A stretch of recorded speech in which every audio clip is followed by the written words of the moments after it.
Hi everybody, this is Jalal Hussain from Malaysia. At the same time, home quarantine with you. And welcome my channel.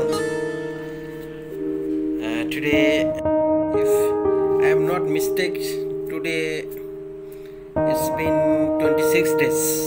I remember that, and home quarantines. Maybe as long until end of this month. So I feel very lazy, but what to do? Must need to stay at home for my safety, for my family safety, for my country safety, whatever I think. So must need to stay at home and take care of myself, and also same to you. Actually, আমাদের এই যে lockdown বলেন, social distance, home কোয়ারেন্টাইন্স, এইসব বিষয়ে আমাদের পূর্বের কোনো অভিজ্ঞতা ছিল না. We had no previous experience on this issue, so I all simply facing this problem. I know this issue, and very difficult to explain. In the beginning, we did not take seriously in this situation. I have many funny video in the social media. I know that because of our communication problem. The communication is the main important.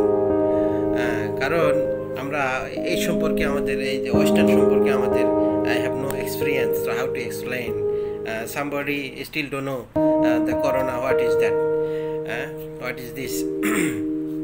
So আমাদের কমিউনিকেশনটাই problem ছিল শুরুতেই, যে এই যে আপনার home কোয়ারেন্টাইন্স, এটা পাবলিকে মনে করছে এটা আতঙ্ক একটা জিনিস, আবার সোশ্যাল ডিস্টেন্স, আর সেটা আমাদের সামাজিক দূরত্বটা,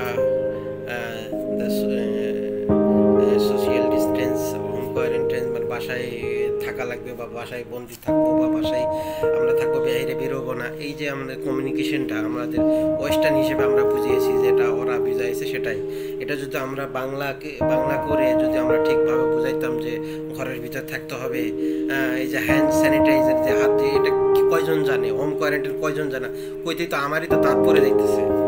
তো এই যে এইগুলো, এই যে কালচারগুলো আমাদের যদি শুরুর থেকেই যদি আমাদের কমিউনিকেশনটা ঠিক মতো থাকতো, যে সোশ্যাল ডিস্টেন্স এটা না বলে যদি আমরা বলতাম যে একটু সামাজিক দূরত্বটা বজায় রাখবো, হোম কোয়ারেন্টাইন যে এই যে চাপ সৃষ্টি, এটা না বলে যদি আমরা বলতাম যে একটু বাসায় বসে থাকেন, আপনার বাসাতে বেরোবেন না, এই যে হঠাৎ করে লকডাউন করে দিচ্ছে. আচ্ছা, লকডাউনটা ঠিক ভালো করে আমরা পাবলিকদেরকে আমাদের দেশে বুঝাইতে পারি না. আমরা যেভাবে আমাদের এক্সপ্লেন যেটা করার দরকার, যে ফরওয়ার্ডিং যেটা উচিত ছিল, সেটা আমরা ফরওয়ার্ড করতে পারি না. যেমন আমরা লকডাউন করে দিয়েছি, আর পাবলিকে মনে করেছে ছুটি, বাসায় সব চলে গেছে ঢাকার থেকে. দেখেন এখন যতগুলো লোক ধরা পড়তেছে, ম্যাক্সিমাম লোক 60% লোক ঢাকা. তো ঢাকাতে তাইলে এরা বাংলাদেশের বিভিন্ন জায়গায় ছড়িয়ে ছিটিয়ে চলে গেছে, in the total whole country. এখন এটা বিস্তার করে ফেলেছে, সারা বাংলাদেশে চলে গেছে. এটা লকডাউন করা, সেখানে যদি বোঝা এইভাবে না করে যদি তারা বলে দিত যে আপনারা যেখানে আছেন ছুটি নয়, আপনাদেরকে সেখানেই থাকবেন, ঘরের ভিতরে থাকবেন, বাইরে বাড়াবেন না, তাইলে কিন্তু ঢাকা থেকে কেউ আর বাইরে যেত না. আবার দেখেন হঠাৎ করে গার্মেন্টস খোলার একটা কথা মিডিয়াতে আসলো, বা তারাও বললো, পাবলিকে পায়ে হেঁটে চলে আসছে, আবার সেই লকডাউন, আবার একই কথায় বন্ধ. তাহলে এখন এই লোকগুলো আবার ঢাকাতে বাইরেও যেতেও পারতেছে না. তার মানে এটা আমাদের একটা জগা খিচুড়ির মতো হয়ে গেছে.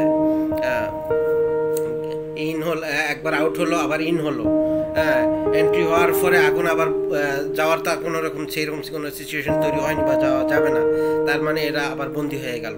তো এটাই যদি আমরা শুরুতেই যদি সেভাবে মেনটেন করতাম, টোটালি আগে গাড়ি ঘোড়া টোটালি লকডাউন করে দিতে হবে, টোটালি বন্ধ.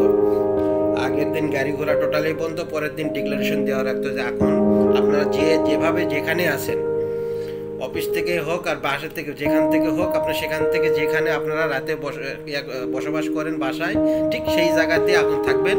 এখান থেকে আর বাড়াবেন না, কোথাও অ্যানি হাউ, হ্যাঁ, কোথাও যাওয়া যাবে না। আপাতত কিছুদিনের জন্য আপনারা ঘরের ভিতর বসে থাকবেন বর্তমান এই পরিস্থিতির জন্য, এই করোনা ভাইরাসের প্রয়োজনে। তাইলে কিন্তু একটা লোক কিন্তু গ্রামে যাইতো না, ঢাকা থেকে বাইরে যেত না। তো আমরা শুরুতেই আমরা এক্সপ্লেন করতে কমিউনিকেশনটা এমনভাবে আমরা ফরওয়ার্ড করেছি, পাবলিক মনে করছে যে ছুটি চলে গেছে, সব বাচ্চা কাচ্চা নিয়ে কেউ হলিডে করতে গেছে, সেই সাগর পাড়ে কেউ গেছে, বিভিন্ন পার্কে বিভিন্ন জায়গায় যায়, এটা ছড়িয়ে ছিটিয়ে আবার জগা খিচুড়ি তৈরি করে ফেলেছে। তার মানে আমাদের কমিউনিকেশনটাই প্রথমেই প্রবলেম ছিল for the first. Okay, second issue সরকার যে লকডাউন করে বলে দিল, অথচ গাড়ি ঘোড়া কিন্তু কিছু গাড়ি কিন্তু সবসময় তখনও কিন্তু বন্ধ হয়নি। তার মানে সেই গাড়িগুলো চলছে, গাড়িগুলোকে আগেই কন্ট্রোল অফ করে রাখতো, টোটালি লকডাউন করা লাগতো, টোটালি স্টপ করা রাখতো। যেই যেখানে ঢাকার গাড়ি হয়তো আপনার উত্তরবঙ্গে চলে গেছে, উত্তরবঙ্গেই থাকবে, ওটা ঢাকাতে আসবে না। আবার উত্তরবঙ্গের গাড়ি ঢাকাতে আসছে, ঢাকাতে আবার দক্ষিণবঙ্গের গাড়ি ঢাকাতে গেছে, ঢাকাতে বের হবে না। আবার ঢাকার গাড়ি দক্ষিণবঙ্গে গেছে, ঢাকাতে আসবে না। মানে যেভাবে আছে, যেগুলো গাড়ি যেখানে আছে টোটালি স্টপ, হ্যাঁ, until end of this situation.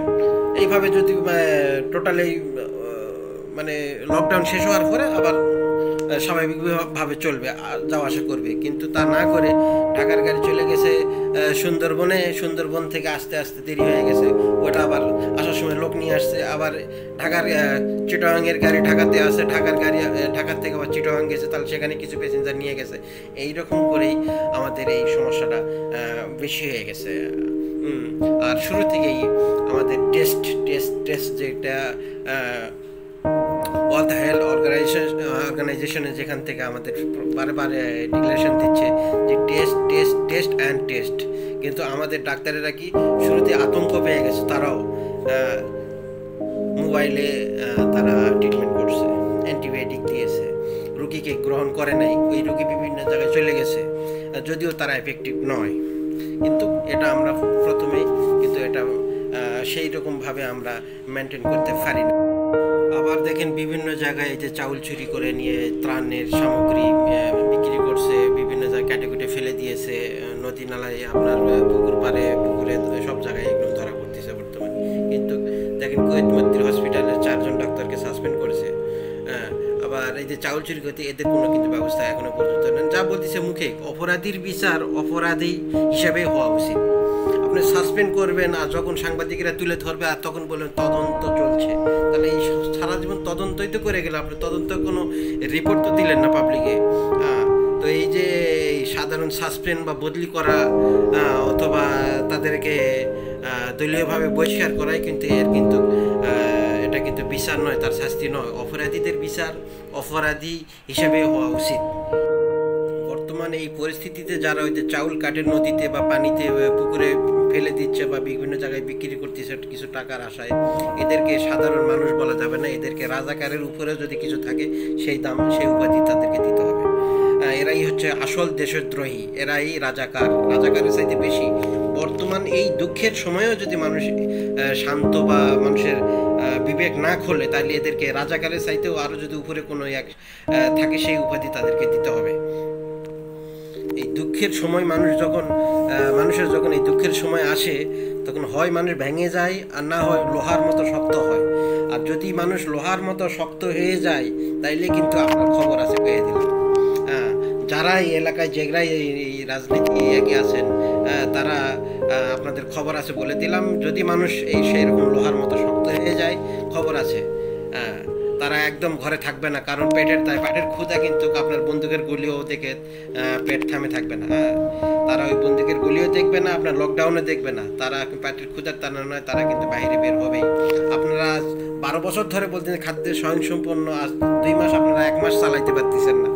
1 মাসের জন্য পাবলিককে রাস্তায় নামে আসতে হচ্ছে। আপনারা এত খাদ্য স্বয়ংসম্পন্ন হয়ে হয়ে গেছেন যে এখনও পাবলিককে এখন রাস্তায় বের হওয়া লাগতেছে, তাহলে আপনার কেমন ডিজিটাল হয়ে গেছেন আর কেমন উন্নত করে ফেলছেন। হ্যাঁ, আপনি খালি সারা জীবন খালি ফেরি করেই নিয়ে বেড়ে না আমরা স্বয়ংসম্পন্ন, অথচ একটা মাস আপনারা বসে থেকে খাওয়াতে পারতেছেন না পাবলিকদেরকে আন্দোলন করে খাদ্য চাওয়া লাগতেছে, আন্দোলন করে খাদ্য চাহিদা তাদের পূরণ করা লাগতেছে। অনেকে তো বের হতে পারতেছে না, অনেক বিদেশিরা আছে যারা দেশে টাকা পাঠাইতে পারতেছেন না, তাদের পরিবারের তারা একটা শরমে লোকলজ্জায় তাদের কাছে কারো কাছে বলতেও পারতেছে না, তাদের পরিবারে আপনি কারো কাছে খোঁজও নেন নাই আপনি। হ্যাঁ, তো এইসব বিষয়গুলোতে আপনাদেরকে যারা এই সংশ্লিষ্ট কর্তৃপক্ষ অবশ্যই এই বিষয়ে নজর রাখতে হবে, তদারকি করতে হবে। হ্যাঁ, বর্তমানে আমাদের পরিস্থিতিটা এমন হয়ে গেছে, যারা তো পাচ্ছে আর অনেকে পাচ্ছেই না, কোনো ত্রাণই পাচ্ছে না।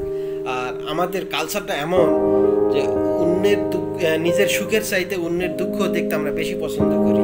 তো আমাদের এখান থেকে বেরিয়ে আসতে হবে, দুঃখই সহানুভূতি যদি না দেখাতে পারেন তাদের প্রতি ওই আক্রোশ বা তাদের প্রতি সহিংসতা না বাড়ায় তাদের প্রতি সহানুভূতি হন, মানবিক দিক দিয়ে হলেও তাদের বাড়িতে যান, গিয়ে দেখেন কার প্রয়োজন। এই যে মানুষগুলো আন্দোলন করে বেরিয়ে আসছে, এটা কিন্তু তাদের দোষ নয়, এটা আমাদের সিস্টেমের প্রবলেম, আমাদের সিস্টেমের সমস্যা। আমরা শুরুতেই আমরা লকডাউনের জায়গায় আমরা ঠিক সেইভাবে ঘোষণা করতে পারি নাই, আমাদের ব্যর্থতা এটা আমাদেরকে নিতে হবে, সরকারকে নিতে হবে, এই বিষয়ে অবশ্যই সচেতন থাকতে হবে। তবে যাই হোক, আমরা তারপর আল্লাহর কাছে আমরা ক্ষমা চাই, আল্লাহ আমাদেরকে মাফ করুক। সবাই সুস্থ থাকুন, ভালো থাকুন, পরিষ্কার থাকবেন, সামাজিক দূরত্বটা বজায় রাখবেন, যতটুকু সম্ভব চেষ্টা করুন বাইরে না বাড়ানোর জন্য। ভালো থাকবেন, সুস্থ থাকবেন। আর যদি সম্ভব হয়, আপনাদের মন চায় আমার চ্যানেলটা সাবস্ক্রাইব করবেন, সম্ভব যদি না হয়, অসম্ভব কোনো হয়, আপনাদের যদি টাকা পয়সার ক্ষতি হয়ে যায় তাহলে লাগবে না, ঠিক আছে?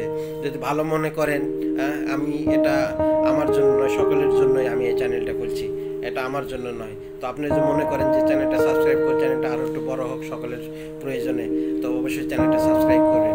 ওকে।